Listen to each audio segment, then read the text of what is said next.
Hello, friends. You're invited to live your spirit consciously and authentically. Most people aren't living with intention. They're running old childhood patterns.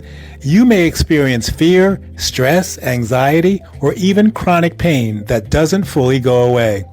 This is where emotional intelligence becomes power and freedom.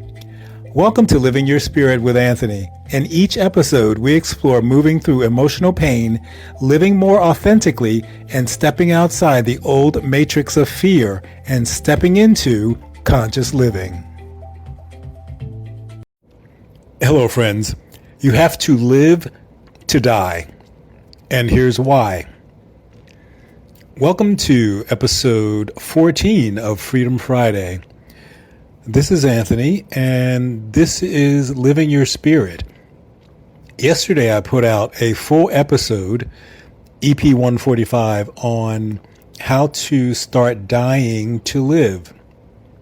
And of course, all of this is just a silly little play on words, but it does have a lot of meaning.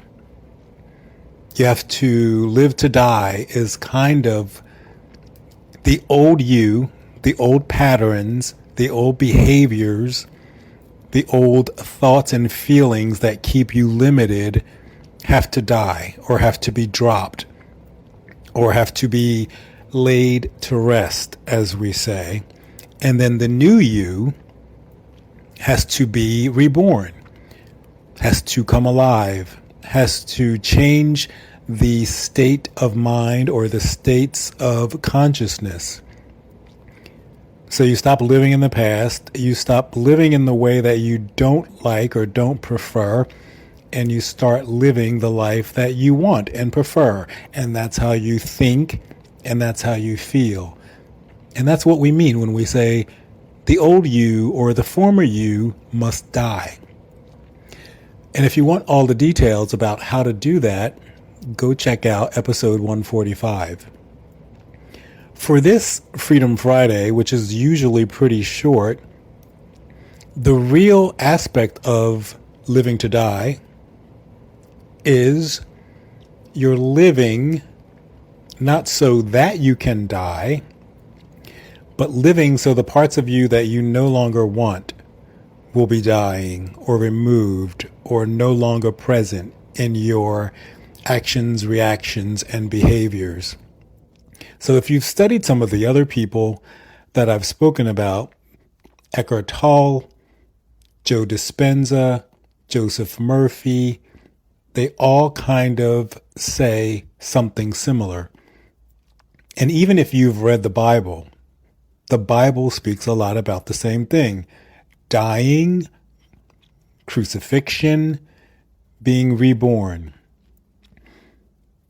Humans on earth going through that same process, not literally dying, not literally hanging on a cross, but the old you that you no longer want actually dying and allowing the real you, the true you, the Christ conscious you or the authentic you to be reborn and to come alive.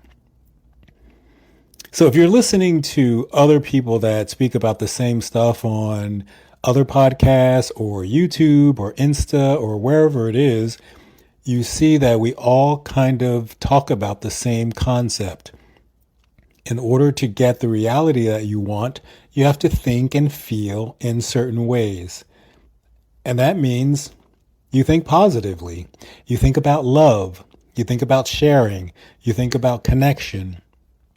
And you don't get down in the dumps over all the crap that's on social media, all of the crap that's on the news.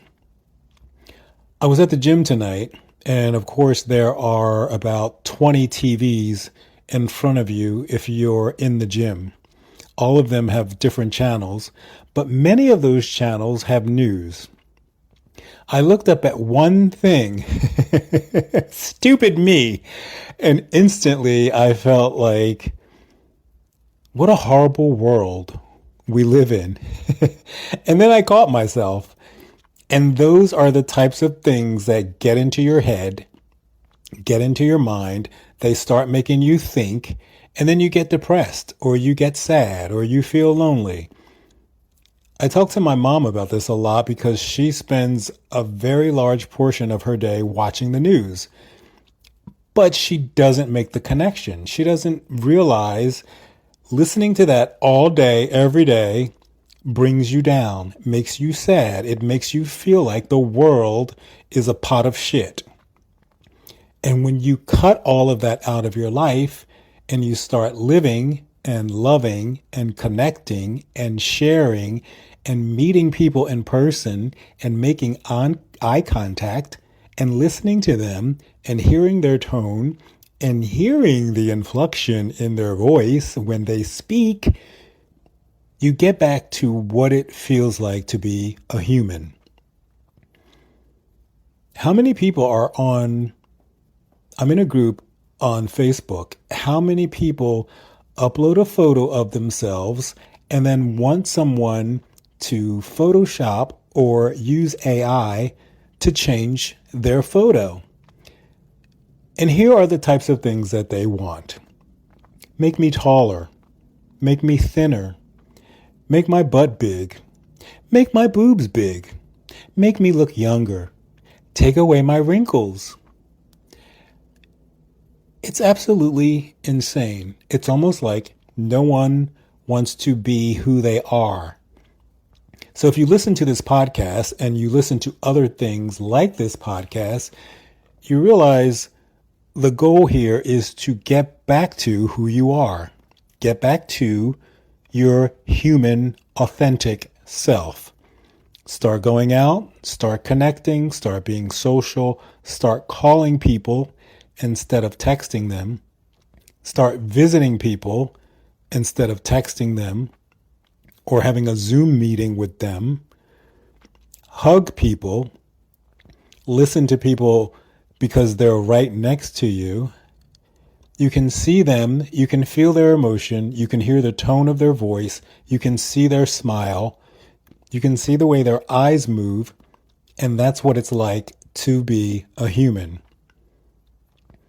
If we continue on the path that a lot of people are currently on, we will basically be like robots.